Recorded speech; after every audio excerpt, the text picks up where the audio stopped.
ಅದಕ್ಕೆ ನಾನು 2000 ರೂಪಾಯಿ ಸೂಟ್ ಹಾಕ್ತೇನೆ, ತಿನ್ನಕ್ಕೆ ಊಟ ಏನಾದರೂ ಅಂದ್ರೆ ನಮಗೆ ಸ್ವಾಭಿಮಾನ ದೊಡ್ಡ ಅಥವಾ ಊಟ ದೊಡ್ಡ ಅಂದ್ರೆ ನಮಗೆ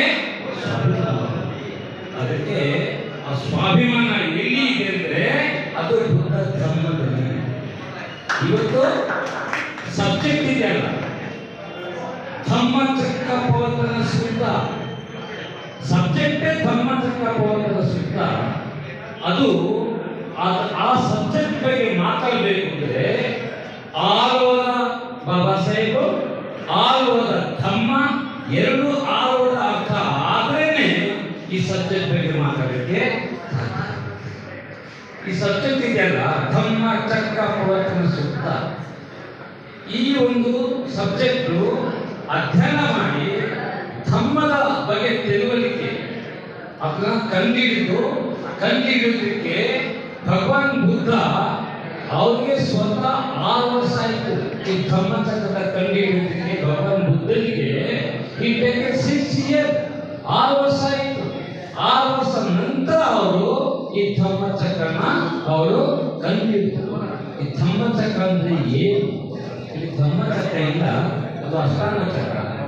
ಧಮ್ಮಚಕ್ರದ ಒಳಗೆ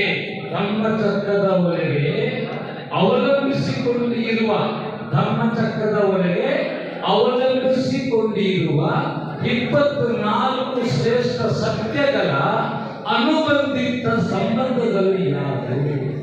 ಇದನ್ನ ಭಗವಾನ್ ಬುದ್ಧ ಕಂಡುಹಿಡಿದರು.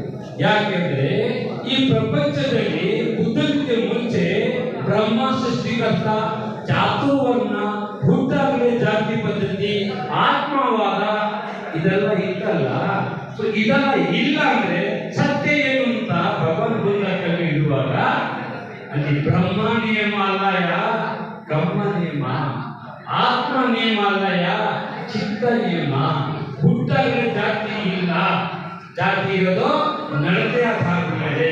ಭಗವಾನ್ ಬುದ್ಧ ಆ ಒಂದು ಧಮ್ಮಚಕ್ರ ಪ್ರವರ್ತನದಲ್ಲಿ ಅವಲಂಬಿಸಿಕೊಂಡಿರುವ 24 ಶ್ರೇಷ್ಠ ಸತ್ಯಗಳ ಅನುಬಂಧಿತ ಸಂಬಂಧಗಳನ್ನ ತಿಳ್ಕೊಳ್ಬೇಕು ಅಂದ್ರೆ ಒಂದು ದಿನ ಪೂರ್ತಿ ಬೇಕು, 5 ನಿಮಿಷ 10 ನಿಮಿಷದಲ್ಲಿ ಮಾತಾಡಿದ್ರೆ ಆಗುವುದಿಲ್ಲ.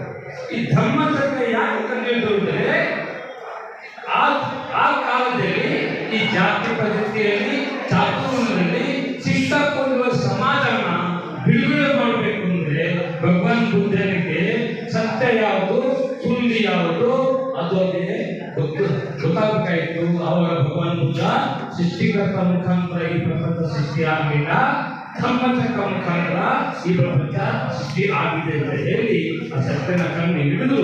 ಆದರೆ ಆ ಧಮ್ಮಚಕ್ರ, ಪಂಚಖಂಡ, ಪಂಚನಿಯಮ, ಧಮ್ಮ, ಪಠಿತ ಸಂವಾದ ಇದೆಲ್ಲ ಅರ್ಥ ಆದರೆ ಮಾತ್ರ ಧಮ್ಮಚಕ್ರ ನಮಗೆ ಅರ್ಥ ಆಗುತ್ತೆ. ಅದಕ್ಕೆ 1 ದಿನ 2 ದಿನ ಅಧ್ಯಯನ ಶಿಬಿರ ಆಗಬೇಕು, ಆವಾಗ ಧಮ್ಮಚಕ್ರ ನಮಗೆ ಅರ್ಥ ಆಗುತ್ತೆ. ವಿನ ಇಲ್ಲದಕ್ಕದು ಅರ್ಥ ಆಗುತ್ತೆ. ನಮಗೆ ಧಮ್ಮ ಹೇಗೆ ಬೇಕು? ಬಾಬಾ ಸಾಹೇಬ್ ಅವರಿಗೆ ಈ ಗುಲಾಮತನದಲ್ಲಿರುವ ನಮ್ಮ ಸಮಾಜನ ಬಿಡುಗಡೆ ಮಾಡುವುದಕ್ಕೆ ಅವ್ರಿಗೆ ಧಮ್ಮ ಬೇಕಾಯಿತು. ಬಾಬಾ ಸಾಹೇಬರು ಎಲ್ಲ ಧಮ್ಮನ ಅಧ್ಯಯನ ಮಾಡಿ ಬುದ್ಧ ಧಮ್ಮ ಒಂದೇ ಸತ್ಯದ ಆಧಾರದ ಮೇಲೆ ಇದೆ, ಬೇರೆ ಎಲ್ಲ ಧರ್ಮಗಳು ಅದು ನಂಬಿಕೆ ಆಧಾರದ ಮೇಲೆ. ಬಾಬಾ ಸಾಹೇಬರು ಬುದ್ಧ ಧರ್ಮನ ಅವರು ಅಳವಡಿಸಿಕೊಳ್ಳೋದಕ್ಕೆ ಸುಮಾರು 12 ಕಾರಣ ಬಾಬಾ ಸಾಹೇಬರು ಬುದ್ಧ ಧರ್ಮನ ಅಳವಡಿಸಿಕೊಂಡ್ರು. ಅದರಲ್ಲಿ ಮೊದಲನೇ ಕಾರಣ ಏನೆಂದ್ರೆ Buddhism is based on democracy. Buddha ಧರ್ಮ ಪ್ರಜಾಪ್ರಭುತ್ವ ಆಧಾರದ ಮೇಲೆ ಅದು ನಿಂತಿದೆ ವಿನ ಅದು ದಬ್ಬಾಳಿಕೆ ಮೇಲೆ ಅದು ಇಲ್ಲ. ಅಂದ್ರೆ ಪ್ರಜಾಪ್ರಭುತ್ವ ಏನು? Of the people, by the people, for the people. ಗೊತ್ತಲ್ಲ? ಬುದ್ಧ ಯಾರು? ಅವ್ರ ದೇವರು ಇಲ್ಲ, ಪ್ರವಾದಿ ಇಲ್ಲ, ಹೌದಲ್ಲ? ಅವ್ರ ಪುಣ್ಯ ಅವತಾರ ಇಲ್ಲ. ಬುದ್ಧ ಯಾರು? Of the people. ಧಮ್ಮ ಹಂಚಿದ್ರು ಯಾಕೆ? By the people. ಅವರು ಧಮ್ಮನ ದಾನ ತಗೊಂಡು ಯಾರಿಂದ? Of the people. Of the people, by the people, for the people. ಅದಕ್ಕೆ ಬಾಬಾ ಸಾಹೇಬರು ಒಂದು ಪ್ರಜಾಪ್ರಭುತ್ವ ದೇಶಕ್ಕೆ ಪ್ರಜಾಪ್ರಭುತ್ವ ಧರ್ಮ ಬೇಕು ವಿನ ದಬ್ಬಾಳಿಕೆ ಧರ್ಮದಿಂದ ದೇಶ ನಡೆಯುವುದಿಲ್ಲ. ಹಂಗಿರುವಾಗ ಬೇರೆ ಧರ್ಮದಲ್ಲಿ ಪ್ರಭು ಇಲ್ವಾ? ಇದೆಯಾ ಅಂತ ನೋಡಿ. ಇಸ್ಲಾಂ ಕಡೆ ಹೋಗಿ ಆಫ್ ದಿ ಅಲ್ಲ, ಬೈ ದಿ ಅಲ್ಲ, ಫಾರ್ ದಿ ಅಲ್ಲ. ಬೈಬಲ್ ಕಡೆ ಹೋಗಿ of the god, by the god, for the god. ಹೌದಲ್ಲ? ಭಗವದ್ಗೀತಾ ಕಡೆ ಹೋಗಿ of the Krishna, by the Krishna, for the Krishna. ಇದೇ ಡೆಮೋಕ್ರಸಿ ಇತ್ಯಾದಿ. ಆದರೆ ಬುದ್ಧಿಸಮ್ ಅಲ್ಲಿ of the Buddha, of the people ಏನು ಅವರು ಹಂಚಿದ್ರು, by the people and for the people. Bhagwan Buddha ಧಮ್ಮನ ಹಂಚಬೇಕು ಅಂದರೆ ಈ ಅಡ್ಡಿ ಹೇಳಿದಲ್ಲ 136 ಅಡ್ಡಿ, ಅದರಲ್ಲಿ ಮೊದಲನೇ ಅಡ್ಡಿ ಜೀಘಾತ ಪರಮ ರೋಗ. ಹಸಿವಿದ್ಯಲ್ಲ, ಹಸಿದವನಿಗೆ ಸತ್ಯ ಅರ್ಥ ಆಗೋದಿಲ್ಲ. ಹಂಗೆ ಇರುವಾಗ ಯಾರಿಗೆ ಧಮ್ಮ ಕೊಡಬೇಕು ಅಂದ್ರೆ, ಯಾರಿಗೆ ಹಸಿವು ಇಲ್ಲವೋ ಅವ್ರಿಗೆ ಧಮ್ಮನ ಕೊಡಬೇಕು. ಯಾರು ಊಟ ಮಾಡಿದ್ದಾರೆ, ಯಾರು ಊಟ ಮಾಡಿಲ್ಲ ಹೇಗೆ ಗೊತ್ತಾಗುತ್ತೆ? ಅದಕ್ಕೆ ಭಗವಾನ್ ಬುದ್ಧ ಏನ್ ಮಾಡಿದ್ರು, ಪಿಂಡ ಪಾತ್ರ, ಅದು ದಾನ ಪಾತ್ರ, ಭಿಕ್ಷ ಪಾತ್ರ ಇದೆಯಲ್ಲ, ಭಿಕ್ಷ ಪಾತ್ರ ಅಲ್ಲ, ಅದು ಪಿಂಡ ಪಾತ್ರ. ಏನಕ್ಕೆ ಅಂದ್ರೆ ಯಾರು ಊಟ ಮಾಡಿದ್ದಾರೆ, ಯಾರು ಊಟ ಮಾಡಲಿಲ್ಲ, ಅದು ಹೇಗೆ ಅದನ್ನ ಪತ್ತೆ ಹಚ್ಚೋದು, ಹೇಗೆ ಅದನ್ನ ಕಂಡಿಡಿಯೋದು? ಈ ಬೋಧಿಲ್ಲ ದಾನ ಪಾತ್ರ ಮುಖಾಂತರ. ಅಂದ್ರೆ ಯಾರ ಮನೆಯಲ್ಲಿ ಊಟ ಇದೆ, ಯಾರ ಮನೆ ಊಟ ಇಲ್ಲ ಅಂತ ಕಂಡುಹಿಡಬೇಕು ಅಂದ್ರೆ ಕೇಳಿದ್ರೆ ಹೇಳೋದಿಲ್ಲ. ಏನಪ್ಪ? ಅದಕ್ಕೆ ನಿಜವಾದ ಊಟ ಮಾಡೋದನ್ನ ಇರುವಂತ ಪತ್ತೆ ಹಚ್ಚೋದಕ್ಕೆ ಬುದ್ಧ ಏನ್ ಮಾಡಿದ್ರು, ಒಂದು ತಂತ್ರ ಬೆಳೆಸ್ಕೊಟ್ರು. ಏನ್ ತಂತ್ರ? ಈ ಭಿಕ್ಷ ಪಾತ್ರ ತಗೊಂಡು, ಅಪ್ಪ ನೀನು ಊಟ ಮಾಡಿರ್ತೀಯಾ, ನಾನು ಊಟ ಮಾಡಲಿಲ್ಲ, ಊಟ ಕೊಡೋದು. ಯಾಕೆ? ಇದ್ರೆ ಕೊಡ್ತಾರೆ, ಇಲ್ಲಾಂದ್ರೆ ಇಲ್ಲ ಬುದ್ಧಿ, ಊಟ ಇಲ್ಲ ಅಂತ. ಅವಾಗ ಭಗವಾನ್ ಬುದ್ಧ, ಓ ಈ ಮನೆಯಲ್ಲಿ ಊಟ ಇಲ್ಲ ಅವರು ಗುರುತಿಸ್ಕೊಂಡ್ಬಿಟ್ಟು, ಆ ಮನೆ ಗುರುತಿಸ್ಕೊಂಡು ನೆಕ್ಸ್ಟ್ ಮನೆಗೆ ಹೋದ್ರು.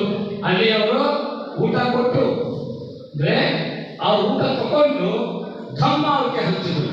ಯಾರ ಹತ್ರ ಇತ್ತು ತಗೊಂಡು ಧಮ್ಮ ಕೊಟ್ಟರು, ಯಾರ ಹತ್ರ ಇಲ್ಲ ಅವ್ರಿಗೆ ಊಟ ಕೊಟ್ಟು ಧಮ್ಮ ಕೊಟ್ಟು, ಯಾರ ಹತ್ರ ಇದ್ದಲ್ಲ ಅವ್ರ ತಗೊಂಡ್ಬಿಟ್ಟು. ಈ ರೀತಿ 20-30 ಮನೆಗೆ ಹೋದ್ರೆ ಒಂದು 20 ಮನೆ ಊಟ ಕೊಟ್ಟಿರ್ತಾರೆ ಆ ಭಿಕ್ಷ ಪಾತ್ರದಲ್ಲಿ. ಆವಾಗ 20 ಮನೆ ಊಟ ಬುದ್ಧನಿಂದಾರ ಅವ್ರಿಗೆ ಎಷ್ಟು ಬೇಕು? ಬುದ್ಧನಿಗೆ ವಿಕ್ಕಾಲ ಭೋಜನ ವೇರಮಣಿ ಚಿಕ್ಕ ಪದಂ ಸಮಾಧಿಯಾಗಿ. ವಿಕ್ಕಾಲ ಭೋಜನ ಅಂದ್ರೆ ಆ ಹೊಟ್ಟೆಗೆ ಅಳತೆಗೆ ಎಷ್ಟು ಊಟ ಬೇಕು ಅಂದ್ರೆ 21 ಮುಷ್ಟಿ ಊಟ. ಇದಕ್ಕೆ ಅವರ ಅಳತೆಗೆ ಊಟ ಹೊಟ್ಟೆ ಇದೆಯಲ್ಲ, ಅದರ ಅಳತೆಗೆ 21 ಮುಷ್ಟಿ ಊಟ ಭಗವಾನ್ ಬುದ್ಧಗೆ ತಗೊಂಡು, ಉಳಿದಿರುವ ಊಟ ಇತ್ತಲ್ಲ, ಯಾರ್ಯಾರು ಇಲ್ಲ ಇಲ್ಲ ಅಂತ ಹೇಳಿರಲ್ಲ ಅವ್ರ ಮನೆಗೆ ಹೋಗಿ ಊಟ ಕೊಟ್ಟು ಧಮ್ಮ ಹಂಚಿದ್ರು. ಯಾರ ಹತ್ರ ಊಟ ಇಲ್ಲ ಅವ್ರಿಗೆ ಊಟ ಕೊಟ್ಟು ಧಮ್ಮ ಹಂಚೋದು, ಯಾರ ಹತ್ರ ಊಟ ಇತ್ತು ಊಟ ತಗೊಂಡು ಅವ್ರಿಗೆ ಧಮ್ಮ ಹಂಚಿದ್ರು. ಭಗವಾನ್ ಬುದ್ಧ ಯಾರು? Of the people, by the people, for the people. ಅಂದ್ರೆ ಬಾಬಾ ಸಾಹೇಬ್ ಹೇಳ್ತಾರೆ, ಬಾಬಾ ಸಾಹೇಬ್ ಹೇಳಿದ್ರು, I written the constitution against my will. First ಇದು ಅರ್ಥ ಮಾಡ್ಕೊಳ್ಬೇಕು. ಇವತ್ತಿನ ಸಂವಿಧಾನ ಇದೆಯಲ್ಲ, ದಿಸ್ ಸಂವಿಧಾನ is based on United Nation of India. ಈ ಸಂವಿಧಾನ ಯುನೈಟೆಡ್ ನೇಷನ್ ಆಫ್ ಇಂಡಿಯಾ. ಆದ್ರೆ ಬಾಬಾ ಸಾಹೇಬ್ ಹೇಳ್ಬೇಕಾಗಿತ್ತು enlightenment nation of India. Enlightenment of India Baba Saheb ಬೇಕಿತ್ತು. ಆದ್ರೆ ಸದ್ಯಕ್ಕೆ ಸಾಧ್ಯ ಇಲ್ಲ. ಮತ್ತು ಯುನೈಟೆಡ್ ನೇಷನ್ ಆಫ್ ಇಂಡಿಯಾ ಮಾಡುವ ಮುಖಾಂತರ ಎಜುಕೇಟ್ ಮಾಡಬೇಕು, ಅಜಿಟೇಟ್ ಮಾಡಬೇಕು. ಅವಾಗ ಪ್ರಬುದ್ಧ ಭಾರತ ನಿರ್ಮಾಣ ಮಾಡಬೇಕು. ನೆಕ್ಸ್ಟ್ ನಾನು ಪ್ರಬುದ್ಧ ಭಾರತ ಅಂದ್ರೆ ಏನು ಅರ್ಥ ಮಾಡ್ಕೊಳ್ಳೋಣ. ಪ್ರಬುದ್ಧ ಭಾರತ ಅಂದ್ರೆ ವೈಜ್ಞಾನಿಕ ಭಾರತ, ಶ್ರೀಮಂತ ಭಾರತ ಅಂದ್ರೆ ಕೊಡುವ ಭಾರತ ಆಗಬೇಕು, ಬೀಳುವ ಭಾರತ ಆಗಬಾರದು. ಮತ್ತು ಬಲಿಷ್ಠ ಭಾರತ, ಬಲಿಷ್ಠ ಭಾರತ, ವೈಜ್ಞಾನಿಕ ಭಾರತ, ಶ್ರೀಮಂತ ಭಾರತ, ಇದು ಪ್ರಬುದ್ಧ ಭಾರತ. ಇದು ಹೇಗೆ ಸಾಧ್ಯ ಅಂದರೆ ಎಜುಕೇಟ್, ಅಜಿಟೇಟ್, ಆರ್ಗನೈಸ್. ಇದು ಈ ವಿಷಯ ಬಂದು ತುಂಬಾ ಆಳವಾಗಿದೆ. ನನಗೆ ಈ ಸಮಯ ಸಾಕಾಗೋದಿಲ್ಲ. ನೀವು ಒನ್ ಡೇ ಫುಲ್ ಬೇಕಾಗ್ತಾ ಇದೆ. ಒನ್ ಡೇ ನೀವು ಅಧ್ಯಯನ ಶಿಬಿರ ಮಾಡುವ ಮುಖಾಂತರ ಧರ್ಮಚಕ್ರದ ಬಗ್ಗೆ, ಬಾಬಾ ಸಾಹೇಬ್ ಬಗ್ಗೆ, ಬುದ್ಧನ ಬಗ್ಗೆ ಒಂದು ಸ್ಟಡಿ ಕ್ಯಾಂಪ್ ಮುಖಾಂತರ ನನ್ನ ಕೈ ನಾನು ಬಂದು ಅದ್ರ ಬಗ್ಗೆ ನಿಮಗೆ ಹೇಳ್ತೀನಿ. ಒಂದೇ ಒಂದು ವಿಷಯ ಮಾತ್ರ ನಾನು ಹೇಳಿ ಮಾತನ್ನು ಮುಗಿಸ್ತೀನಿ. ಬಾಬಾ ಸಾಹೇಬ್ ಅಂಬೇಡ್ಕರ್ ಅವರು ಅಮೆರಿಕದಲ್ಲಿ ಹೋಗ್ತಾ ಇದ್ರು ಕಾಲೇಜಲ್ಲಿ.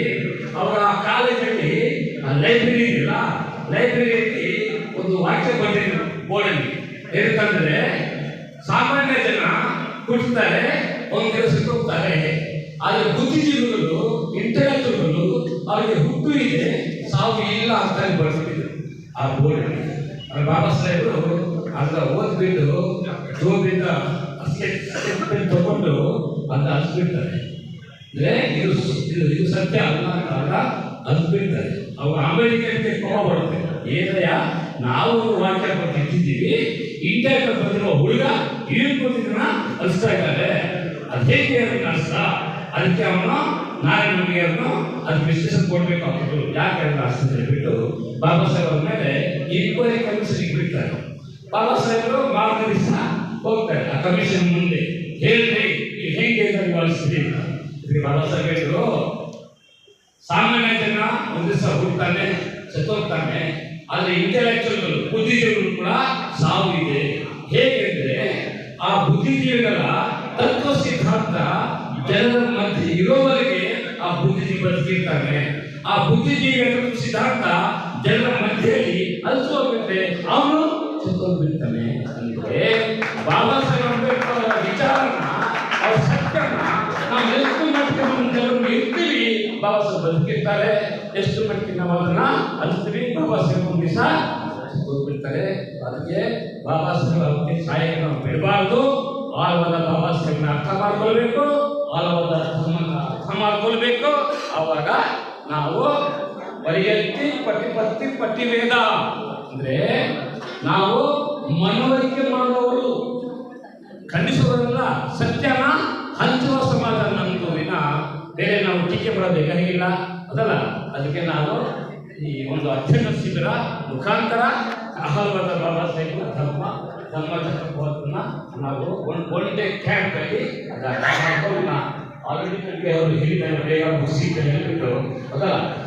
2 ಗಂಟೆ 3 ಗಂಟೆ ಮಾತ್ರ ತುಂಬ ಸುಲಭ, ಆದರೆ 5 ನಿಮಿಷ ಮಾತ್ರ ಅದು ಅಷ್ಟು ಸುಲಭ ಅಲ್ಲ ಅಂತ ಹೇಳಿ ನನಗೆ ಅವಕಾಶ ಕೊಡ್ತಾರೆ. ನಾನು ನಾನು